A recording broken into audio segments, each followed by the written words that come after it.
হৰ হৰ মহাদেৱ। প্ৰথমতে সকলোকে শাওণ মাহৰ দ্বিতীয়টো সোমবাৰে শুভেচ্ছা জ্ঞাপন কৰিলোঁ। ভগৱানে সকলোৰে মনৰ আশা পূৰ্ণ কৰক। মই আজি আহিছোঁ আমাৰ হাজোৰ অৱস্থিত এটা মন্দিৰলৈ।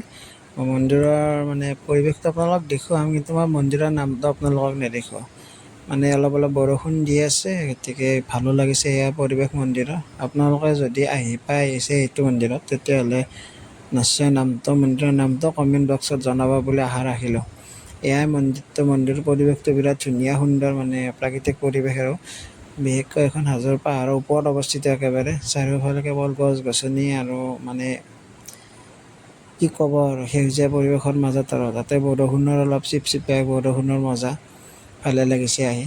আপোনালোকেও নিশ্চয় এতিয়ালৈ আহি পাইছে, আৰু যদি আহি পোৱা নাই তেতিয়াহ'লে আহি যাব। ইয়াতে হাজোতে হয়, এখন হাজোৰ কেদাৰ মন্দিৰৰ সেইটো ৰাস্তাতে হয়।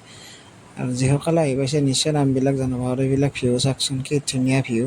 ইয়াত ফটো উঠাৰ কাৰণে যথেষ্ট আছে আৰু গতিকে আৰু যদি পাৰে আপোনালোকে ইয়ালৈ আহিব। আৰু অহাবিলাকতো ইয়াতে প্ৰায় হাজোৰ আমাৰ নিজা বাসিন্দাবিলাকতো প্ৰায় আহিয়ে থাকে ইয়াত। গতিকে আৰু এয়া চাওক, ভিডিঅ'টো সামৰণি মাৰিম আৰু ইয়াত। আপোনালোকে ভিডিঅ'টো চাই ভাল পালে লাইক, শ্বেয়াৰ, চেনেলটো ছাবস্ক্ৰাইব কৰি দিবলৈ নাপাহৰিব।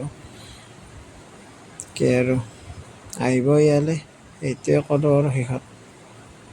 চাওকচোন ভিউটো।